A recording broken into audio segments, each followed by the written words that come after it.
Hey guys, it's Roy from Tech Time. Today I got a video for you guys, and today's video is about answering the question, can you game on a Mac? So most people think you cannot game on a Mac because, well, a few reasons. First, Mac OS isn't suited for gaming. That's it. Windows beats Mac OS at gaming 10 out of 10 times. Second, Macs look really underspec on paper. And for gaming reasons, they actually most of the time are. And another thing is, nobody's gonna buy a Mac for gaming.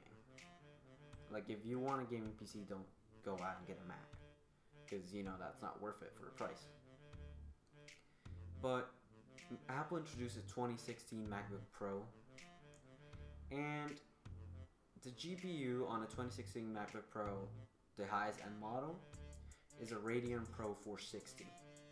So the Radeon Pro 460 is around equal to last gen's NVIDIA GT 980, 960M, which they're pretty okay for gaming.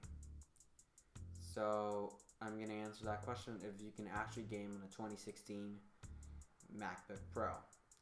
And another thing that's interesting about the 2016 MacBook Pros is that they have Thunderbolt 3, which means you can technically use an eGPU, which is an external GPU that you plug in through the Thunderbolt 3 port. So I don't have any GPU, but I do have the top spec MacBook Pro, which has a Radeon Pro 460. So I'm gonna run Windows on Bootcamp on the Mac and try a few games to show you if you can actually game on a Mac or not. The first game we're gonna try out is Dying Light, and Dying Light is fully maxed out, so the settings are pretty much as top as it can be. And let's see how the gameplay is. We are hovering around 52 frames per second, and this really all depends on what we're looking at the moment. But Dying Light is a pretty graphically intense game, so these frames per second are pretty much great. And on Minecraft, we are hovering around 118 frames per second.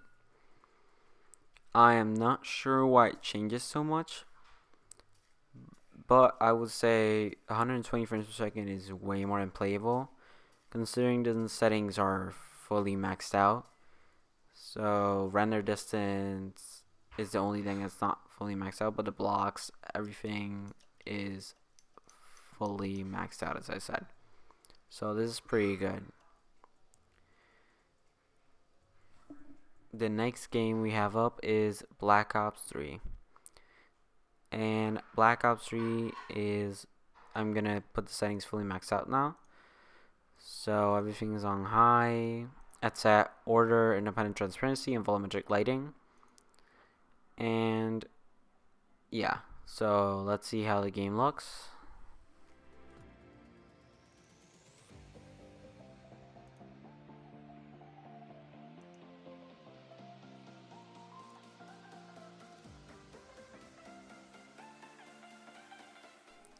And on Black Ops 3, we're getting around 60 frames per second.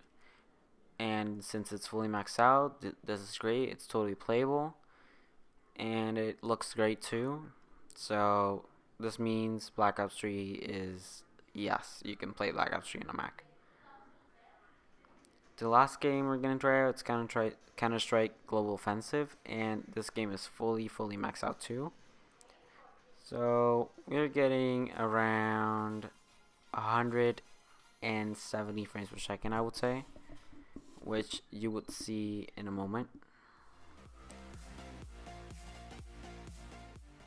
And as you can see, we're hovering around 180, 170, which is way more than you actually need or can see.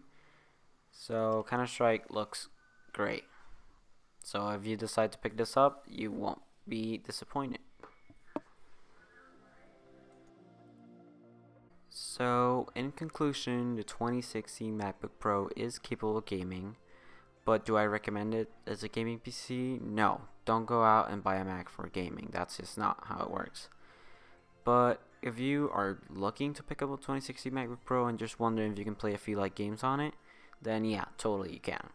And another great thing about this is since it has Thunderbolt 3, you can get an eGPU and get way better performance, not only in gaming, but also video editing and other GPU graphical needs.